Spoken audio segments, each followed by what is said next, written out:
à tous. Comme je vous l'ai dit, donc moi c'est Jean-Baptiste. Je vais vous parler un peu de moi. Je viens d'une famille moitié Radéville, moitié Radéchamps. D'un côté des Corses qui se sont enracinés à Marseille et de l'autre côté des agriculteurs du Vercors qui font des noix principalement et le lait qu'on met dans l'eau Saint-Marcelin. J'ai grandi dans une métropole et depuis que je suis petit, à chaque fois que j'allais du coup chez mes oncles près de Saint-Marcelin, je ressentais, j'avais l'impression de débarquer dans un autre monde, un monde que je connaissais pas du tout et qu'en tout cas j'avais oublié depuis la dernière fois que j'étais allé en vacances. Donc vraiment, ce sentiment qu'il y a deux mondes, d'un côté la ville, de l'autre la campagne, c'est pas une fatalité. Ça n'a pas toujours été comme ça, voire même ça a longtemps été l'inverse. Pendant très longtemps, les villes, elles ont gardé précieusement de l'agriculture en leur sein et juste autour. C'était une question de survie.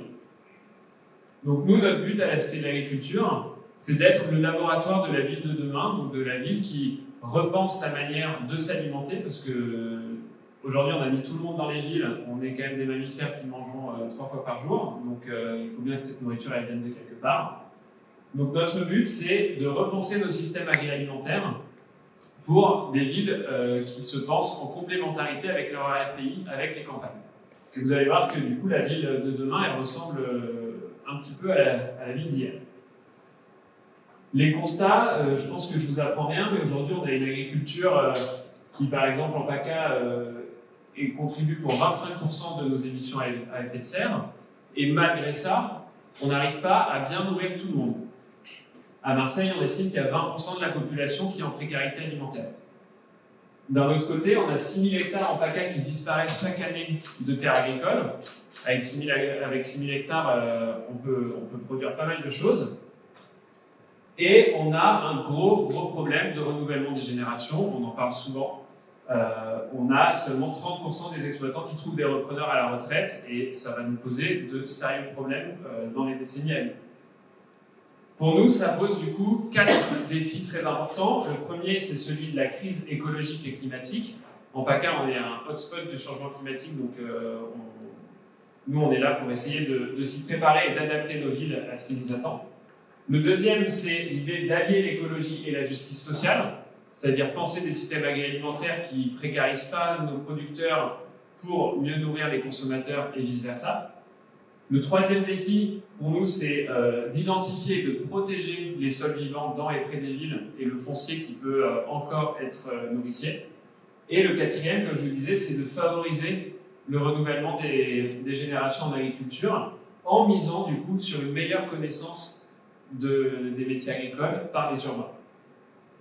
Nos modalités d'action, je passe très vite dessus, mais du coup, on fait des tests, on fait de la recherche et de l'expérimentation, notamment en QPV. On a une ferme urbaine dans le 15e arrondissement, on a un projet d'épicerie mobile pour changer aussi les paysages alimentaires dans ces quartiers. On accompagne énormément d'acteurs et d'actrices qui ont des projets nourriciers eux-mêmes et on les aide à se lancer partout en PACA, à se structurer et surtout à avoir des projets pérennes. C'est chouette d'avoir des installations, mais si ça se casse la gueule au bout de 2 ans, c'est pas notre but. On forme, on a développé plein de formations pour les élus, les techniciens, les porteurs et porteuses de projets, les étudiants, les centres sociaux. Et enfin, on porte une programmation événementielle à Marseille et un peu ailleurs en Provence pour démocratiser ces sujets-là. Moi, aujourd'hui, je vais vous parler de 3 petits focus dans les actions qu'on mène, sur lesquels je pense que vous pouvez avoir un impact fort pour notre association. Le premier, c'est cette question de la massification de la transition nourricière du territoire. Nous, on porte des expérimentations, mais surtout, on cherche à accompagner un maximum d'acteurs pour créer un point de bascule où il y a suffisamment d'initiatives qui sont porteuses de sens et qui réinstallent de l'agriculture au plus près des villes. On a accompagné plus de 200 projets en 5 ans, notamment en tant que post-relais de l'ADEME PACA sur ces sujets, et avec un partenariat unique en France avec la Chambre d'agriculture, où on propose un accompagnement croisé à tous les agriculteurs qui ont une dimension urbaine dans leur projet sur les Bouches-du-Rhône.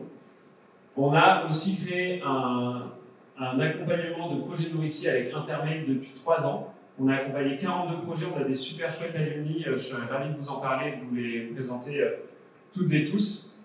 Et pour la suite, on veut faire évoluer cet accompagnement. On a documenté son impact, on a documenté l'efficacité de l'accompagnement qu'on avait pour nos porteurs et porteuses de projets. On veut faire évoluer ça en une couveuse de projets nourriciers, donc le deuxième étage de notre fusée, pas un starter mais une couveuse.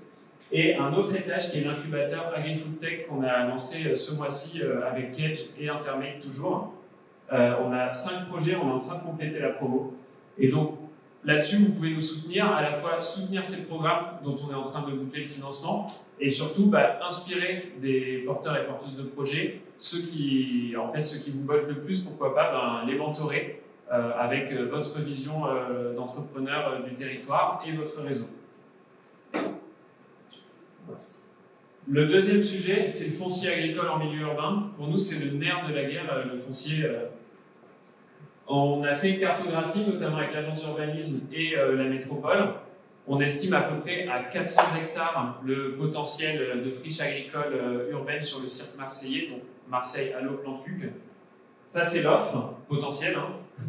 Et en face, la demande, c'est environ, là, actuellement, dans le pipe, une trentaine de projets qui cherchent à s'installer à Marseille ou près de Marseille et qui recherchent du foncier. L'important, c'est de pouvoir s'installer près des villes. Pourquoi? Parce que, en fait, pour se tester et valider son projet, quand on est non issu du monde agricole, si vous me dites demain tu vas te tester à Pertuis pendant 3 ans, en fait, si vous avez un entourage familial, etc., c'est hyper compliqué. C'est quand même, c'est comme rentrer dans les ordres, quoi. Donc, en fait, si vous habitez à Marseille et que vous avez un logement, le mieux, c'est de vous tester sur une surface qui est près de Marseille, accessible, même si elle est petite, même si elle n'est pas viable à terme. Et nous, on a documenté des trajectoires. En fait, les gens, ils se testent et après, ils postulent sur des baux ruraux où ils achètent plus loin sur la métropole ou plus loin en PACA. En 2025, du coup, on va poursuivre ce travail d'animation foncière de terrain pour aller à la rencontre des propriétaires de friches et leur expliquer qu'en 2024, en 2025, des sols vivants en ville, c'est dommage de les laisser en friche, leur présenter des projets adaptés à leur foncier. Et là où vous pouvez nous aider, c'est que peut-être que vous connaissez des personnes qui ont ce genre de friche, ou bien vos entreprises ou dans vos réseaux, vous avez des opportunités foncières.